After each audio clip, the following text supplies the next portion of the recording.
आज जो इस वीडियो में आपको भोजपुरी बोली के बारे में जानने को मिलेगा कि भोजपुरी क्या है, भोजपुरी का जन्म कहाँ हुआ और जो भोजपुरी की जो क्षेत्र हैं वो कौन कौन से हैं और जो भोजपुरी की जो अभी स्थिति है वह क्या है और भोजपुरी किस उपभाषा के अंतर्गत आती है।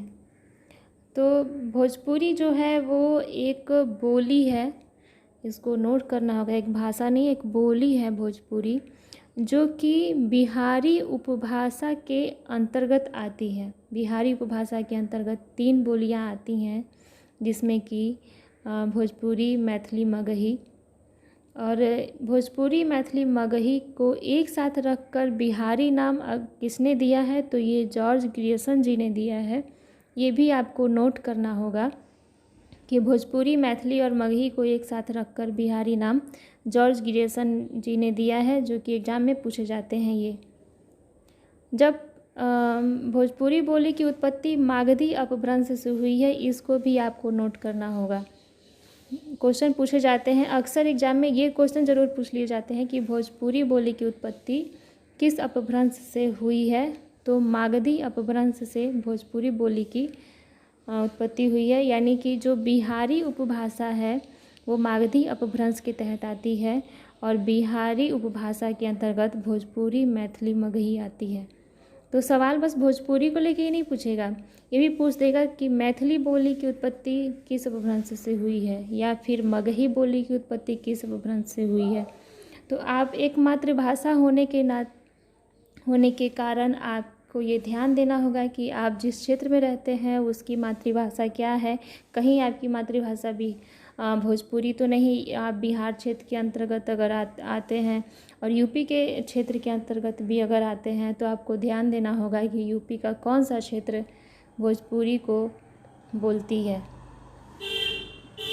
तो ये तो क्लियर हो गया। अब बात करते हैं कि इसका जो केंद्र है भोजपुरी का, वो तो भोजपुर है, बिहार, परंतु उत्तर प्रदेश का पूर्वी भाग एवं बिहार का पश्चिमी भाग जो है भोजपुरी बोलता है। प्रयोग क्षेत्र की अगर बात करें तो बनारस, जौनपुर, मिर्ज़ापुर, गाजीपुर, बलिया, गोरखपुर, देवरिया, आजमगढ़, बस्ती, फिर भोजपुर, आरा, बक्सर, रोहतास, सासाराम, भभुआ, सारण, छपरा, सिवान, गोपालगंज, पूर्वी चंपारण, पश्चिमी चंपारण, यानी कि उत्तर प्रदेश का पूर्वी भाग और बिहार का पश्चिमी भाग जो है भोजपुरी का प्रयोग क्षेत्र है।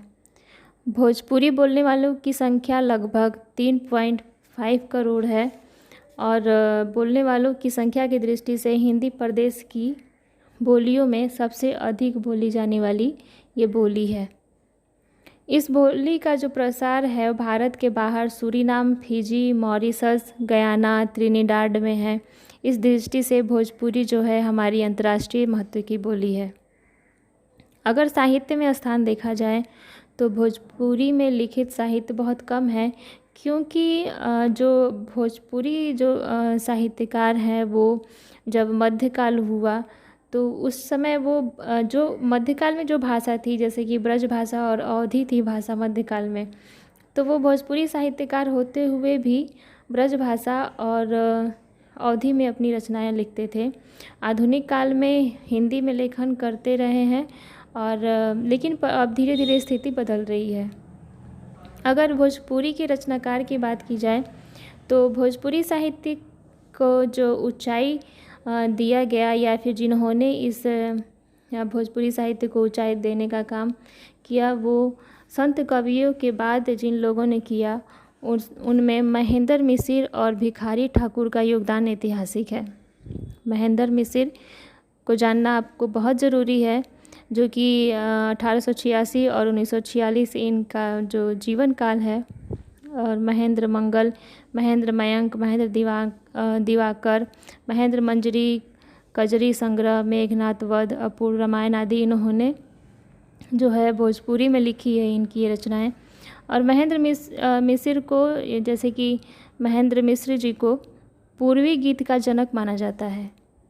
इसको आपको नोट करना होगा कि पूर्वी गीत का जनक किसे माना जाता है, तो महेंद्र मिश्र जी को पूर्वी गीत का जनक माना जाता है। महेंद्र मिश्र जी को भोजपुरी इन्हें जो है भोजपुरी का पूर्वी सम्राट माना जाता है, यानी कि पूर्वी गीतों का सम्राट भी कहा जाता है। पूर्वी यानी भोजपुरी क्षेत्र जो भारत के पूर्वी हिस्से में स्थित है, इसमें प्रचलित होने के कारण नाम पड़ा। इनकी रचना अपूर्व रामायण को भोजपुरी का प्रथम महाकाव्य और उन्हें भोजपुरी का प्रथम महाकवि माना जाता है। लोक नाटककार भिखारी ठाकुर इन्हें अपना उस्ताद गुरु मानते थे। नाटक के क्षेत्र में जो प्रसिद्धि भिखारी ठाकुर को प्राप्त है, गीतों के क्षेत्र में वही प्रसिद्धि महेंद्र मिश्र जी को प्राप्त है। आइए जानते हैं भिखारी ठाकुर जी के बारे में। तो 1887 से 1971 ईस्वी इनका जीवन काल रहा है। इनको भोजपुरी का शेक्सपियर कहा जाता है। इसे भी आप अपने किसी कॉपी में लिख लीजिएगा। और ये नाम दिया है जगदीश चंद्र माथुर जी ने इन्हें ये उपनाम दिया है। और भिखारी ठाकुर जी को अनगढ़ हीरा भोजपुरी का भारतेंदु भी कहा गया है। और राहुल सांकृत्यायन जी ने इनको जो है अनगढ़ हीरा और भोजपुरी का भारतेंदु कहा है। सिनेमा जगत में भोजपुरी ही हिंदी की वह बोली है जिसमें सबसे अधिक फिल्में बनती हैं। तो ये थी जानकारी भोजपुरी के बारे में। अगर आप बिहार से भी जुड़े हैं और उत्तर प्रदेश से भी जुड़े हैं, तो आप किसी भी अगर पेपर की तैयारी कर रहे हैं तो आपको भोजपुरी बोली पे एक बार सरसरी निगाह दौड़ा लेनी चाहिए, क्योंकि भोजपुरी से एक दो सवाल तो आते ही हैं। और भोजपुरी से अगर नहीं आए तो इसी से रिलेटेड मगही मैथिली से आ जाते हैं, जो कि अगले वीडियो में मैं उसको प्रोवाइड करवाऊंगी, उसका क्षेत्र, उसकी उत्पत्ति को लेके। और भोजपुरी के बारे में आपको जानना बहुत ज़रूरी है, क्योंकि भोजपुरी जो है वो 8वीं अनुसूची में आने वाली भाषा है। इसके लिए काफ़ी प्रयास किए जा रहे हैं। तो आपको भोजपुरी के बारे में जानना बहुत ज़रूरी है। और हाँ, 8वीं अनुसूची में भोजपुरी का स्थान नहीं है, इसकी वही स्थान दिलाने के लिए पूरी कोशिश की जा रही है। तो मेरे चैनल को सब्सक्राइब ज़रूर कीजिए, और वीडियो अच्छी लगी हो तो लाइक कीजिए। बहुत बहुत धन्यवाद।